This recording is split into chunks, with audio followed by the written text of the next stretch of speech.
Your offense averages about 24 points a game. Oregon's 54. How can you possibly hope to keep up Well, if it becomes a...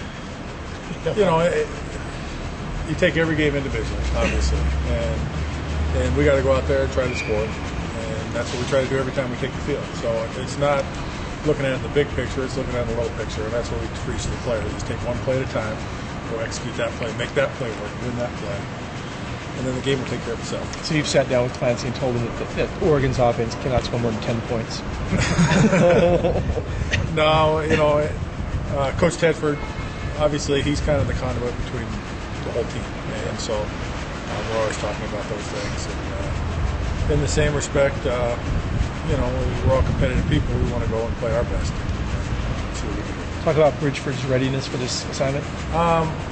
Bridge, you can't say enough good things about his work ethic, about his preparation, attention to detail, study. He's a student of the game. He watches as much film as anybody on the team, and has, for the 2 years that I've been seeing him. He's going to be prepared. That's the type of person he is. Do you need to, at some point, make sure he's not feeling like he has to win the game by himself? Well, I think that's for everybody and I don't think anything's special for him. He's a smart young man. He knows, play within yourself.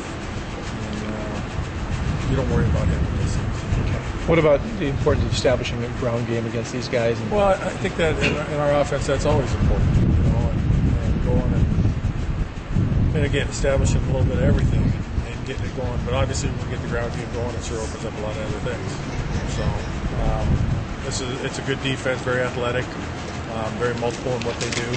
They do a good job of changing things up. So you got to go out and execute again, man to man, and make sure take your plays when you get them, and you're going to hit some big plays, and unfortunately, every once in a while, you're going to get hit too.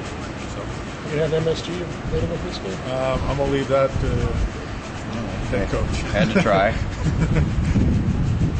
You have to make it a point to remember to stay committed to the run, because it's easy if you fall behind. And that's something, especially with this team. When you're playing a team that is explosive like an Oregon is, it's sometimes you can't try to panic too much, because you make yourself one-dimensional, and that's the worst thing you can do as a defense, is make yourself one-dimensional. Winning the time of possession thing doesn't really mean much against them, because they can score so quickly, but still you need to try to keep your defense off the field if you can. Yeah, and then that's always a great statistic. I happily lose the time of possession battle if I can win the scoreboard battle. But again, these guys are an explosive offense, so we want to make sure we do a good job of taking care of the ball, especially eliminating the turnovers and those things. That's a big issue. Is that a concern with a new quarterback as much as anything? No, like I said, he's a young man that's prepared. I don't think he's thrown an interception in his career, has he? He hasn't thrown a lot of passes, but I don't think he's had an interception. Yeah. What does he allow you guys to do differently than Zach? Obviously, he's more of a pocket guy, so most of the zone read stuff. He's a pretty athletic guy. I wouldn't say there's massive wholesale deals. Zach's so good on the move. Bridge is good in the pocket. I don't see it as a wholesale. You don't have to change your plays much. Everything and stuff. Just turn to a different chapter in the maybe playbook. Adjust some things and try to, and again, like we always do, try to take advantage of our players' strengths. Looking back, how do you assess his performance on that final drive last week? Oh, I think he was good. I think he was real good. That's hard to do now, to sit there on this, and all of a sudden walk in and the lights on, and I think he responded well, especially given that situation. I thought he really kind of stepped up and made some throws and sat in there and had his eyes right and did some good things. Even the Nevada game, I'm not sure when he exactly found out he was going to start, but nobody else apparently knew. Does this give him a bit of more of a running start into the game, having prepared with the ones all week? Well, yeah. Yeah, definitely. I mean, he's, even before the Nevada game, he had gotten a lot of reps too. So, but to know, the mental part of it, to be ready, and all those things. Again, that's Coach Tedford kind of sets those things up and knows those guys. How do you assess Oregon's secondary? SC was able to hit a lot of big plays. Yeah, they did, and they hit some big. I think this is a very talented secondary, a very physical secondary, very good with their hands. I mean, they locked some guys up. SC had a couple of receivers that got behind them a couple times and made some double moves and some of those things. They did a pretty good job. I like Bryce and Harper are kind of excel at those double moves, at that route discipline. Is that something you're kind of looking forward to? Well, I think that we always have a little bit of that in every game plan. To be honest with you,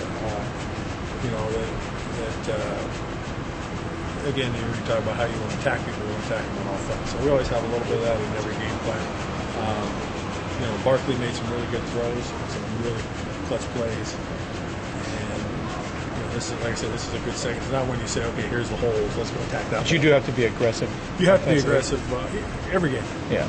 We have to be able to go out there and like I say, balance. When we have balance, we move the ball. We don't have balance, we don't execute, and we don't. Do you feel the offensive line it seems the penalties along the offensive front have gotten less and less as the years moved along? You no longer can make that prop bet that each of the Wrigley brothers is going to get a holding call at some point. We had some early penalties, and some of it's new guys playing, and you go back to, you can't do that. Okay, it wasn't a lack of want or a lack of trying. And sometimes it maybe was a little trying too much, And I think we're maturing. Will you mix Tagovailoa into the deal again this week? Yeah, he played some last week and played well, and he's got a bright future, and we're going to keep him down. Just sort of my impression watching Oregon occasionally is that they give up a lot of yards, but they make up for it with the turnovers and then their red zone defense. Very stout in the red zone, and you're right on. They do give up some yards at times. And they gave up some to SC, and SC played very well offensively, and they made a lot of plays. And things were there, and they put balls in windows. They played very well that way. But they get very stout as they get down to the red zone. You're right, and they had a lot of turnovers, especially